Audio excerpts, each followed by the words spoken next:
स्वस्थ बसा तुम्ही, नाही आवडलं तर. परंतु या सरकारला फोडण्याशिवाय काही राहिलेलं नाही.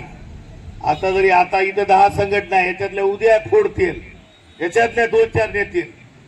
हे धंदा त्यांनी चालू केलाय सरकारनं, आणि या धंदा उलटून पाडण्यासाठी या महाराष्ट्र अनेक अशैक्षणिक कामं RTE नुसार TAT इतके दिवस आपण कोणी 97 पासून सेवा करते, कोणी 95, कोणी 96, 98, 2013 पूर्वी, 2009 पूर्वीचे शिक्षक बांधव आहेत आणि RTE ऍक्ट नुसार TAT आपल्याला लागू झाली आहे.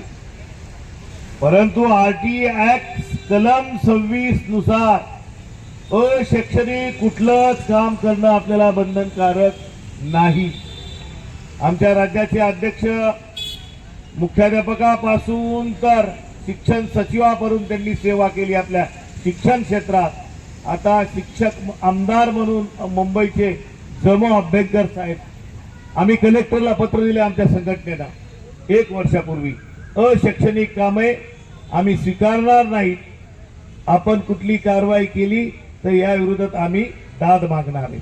अभ्यंकर साहेबांनी सांगितलं की कलम 26 नुसार फक्त 3 कामं आपण नाही केले तर आपल्यावर कारवाई होऊ शकते.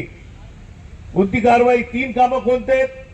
मतदानाच्या प्रक्रियेमधले 3 दिवस, जनगणना 2, आणि आपत्ती, ज्यावेळेस कुठली आपत्ती कोसळली त्यावेळेस या 3 कामाच्या व्यतिरिक्त हे जे अशैक्षणिक, आता बऱ्याच नेत्यांनी बोलले अशैक्षणिक काय हाल झाले, स्वामी सरांचे कशा पद्धतीचा मृत्यू झाला.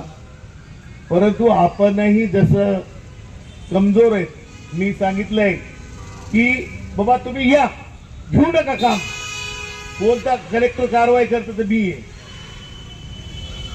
RTE ऍक्ट स्वीकारला ना आपण, इतर सगळ्या गोष्टी लागू आपल्याला. संख्या RTE ऍक्ट नुसार सगळ्या विद्यार्थी संख्या, सगळ्या गोष्टी, TAT, RTE ऍक्ट आणि अशैक्षणिक काम याला नाही का कायदा? ह्याला पण कायदा आहे ना की आम्हाला बंधनकारक कोणते काम आहेत. परंतु आपण शिक्षक बांधव सहज स्वीकारतो. कोणी जसं सर म्हणले आपले की आम्ही तहसीलदारला बोललो घेत नाहीत काम, आपण घेतोच काम, मग त्याचा तो प्रभाव टाकतात. कुठलीही कारवाई होत नसते.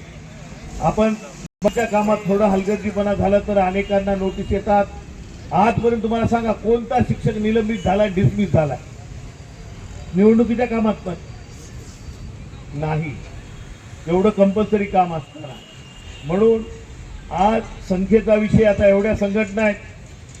आता मी आणि आमचे जाधव सर, आम्ही खाजगीतले सगळे परभणी शहरात किमान 2000 शिक्षक आहेत.